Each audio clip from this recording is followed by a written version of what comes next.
Qalatyalılara məktub. 3-cü fəsil. Qanun və iman.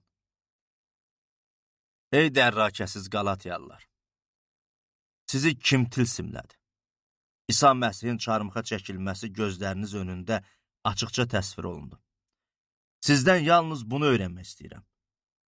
Ruhu qanuna əməl eləməklə, yoxsa eşitdiyinizə iman eləməklə aldınız? Siz bu qədər mi ağılsızsınız?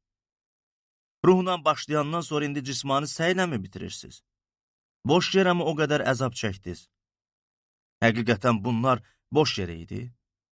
Bəs sizi ruhla təmin eləyən və aranızda möcüzələr yaradan Allah, bunları qanuna əməl eləməyinizlə, yoxsa eşitdiyinizə iman eləməyinizlə icra eləyir? Məsələn, İbrahim Allaha iman elədi və bu ona salihlik sayıldı. İndi isə bunu bilin ki, İbrahimin övladları imana əsaslananlar olur. Müqəddəs yazı Allahın başqa millətləri imanları ilə salih sayacağını qabaqcadan görüb İbrahimə bütün millətlər sənin vasitənlə xeyir-dua alacaq deyərək müjdəni qabaqcadan bildirdi. Beləliklə imana əsaslananlar iman eləmiş olan İbrahimlə birlikdə xeyir-dua alırlar. Qanuna əməl eləməyə əsaslananların hamısı lənət altındadılar. Çünki yazılıb, qoy qanun kitabında yazılan hər şeyə riayət eləməyən, onu təsdiq eləməyən hər kəsə lənət olsun. Aydındır ki, Allah qarşısında heç kim qanun vasitəsilə salih sayılmır. Çünki salih adam imanla yaşayacaq.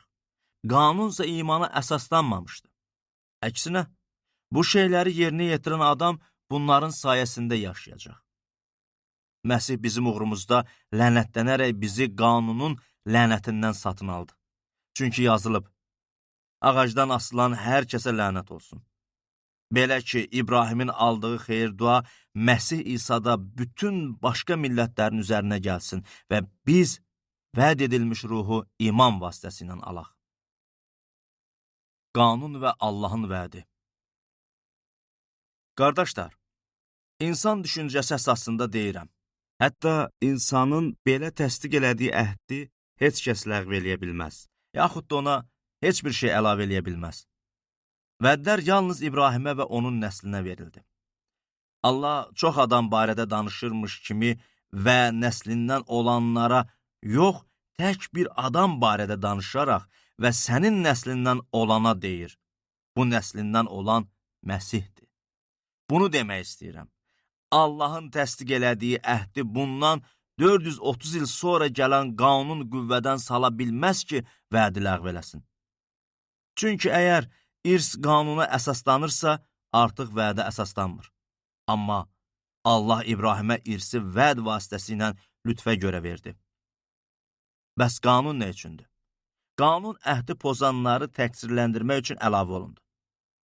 Vədi alan və İbrahimin nəslindən olan şəxs gələnə qədər qüvvədə qalmalı idi. Mələklər vasitəsilə, bir vasitəçi əli ilə tərtib edildi. Vasitəçi tək bir nəfərə aid deyildi. Allahsa birdir. Qanunun məqsədi. Deməli, qanun Allahın vədlərinə ziddirmi? Əsla. Çünki əgər həyat verməyə qadir olan bir qanun verilsəydi, salihlik həqiqətən qanunla gələrdi. Lakin müqəddəs yazı bütün kainatı günahın əsiri elan elədi ki, İsa Məsihə olan imanla vəd olunan şeylər iman eləyənlərə verilsin. Amma bu iman gəlməzdən qabaq, biz qanun altında saxlanmışdıq. Gələcək iman zühur eləyənə qədər əsir tutulmuşduq. Yəni, qanun bizə Məsihə qədər yol göstərən mürəbbimiz oldu ki, imanla salih sayılaq. Amma iman gəldiyinə görə, biz artıq mürəbbinin əli altında deyilik. Siz hamınız Məsih İsa'ya olan iman vasitəsilə Allahın övladlarısınız. Çünki vəftizdə Məsihlə birləşən hamınız Məsihə bürünmüsünüz. Artıq Yəhudi ilə Yunan, qulla azad, kişi ilə qadın arasında fərq yoxdur. Çünki hamınız Məsih İsa'da birsiniz. Əgər Məsihə aidsinizsə, deməli, İbrahimin nəslindənsiz və vədə görə varissiniz.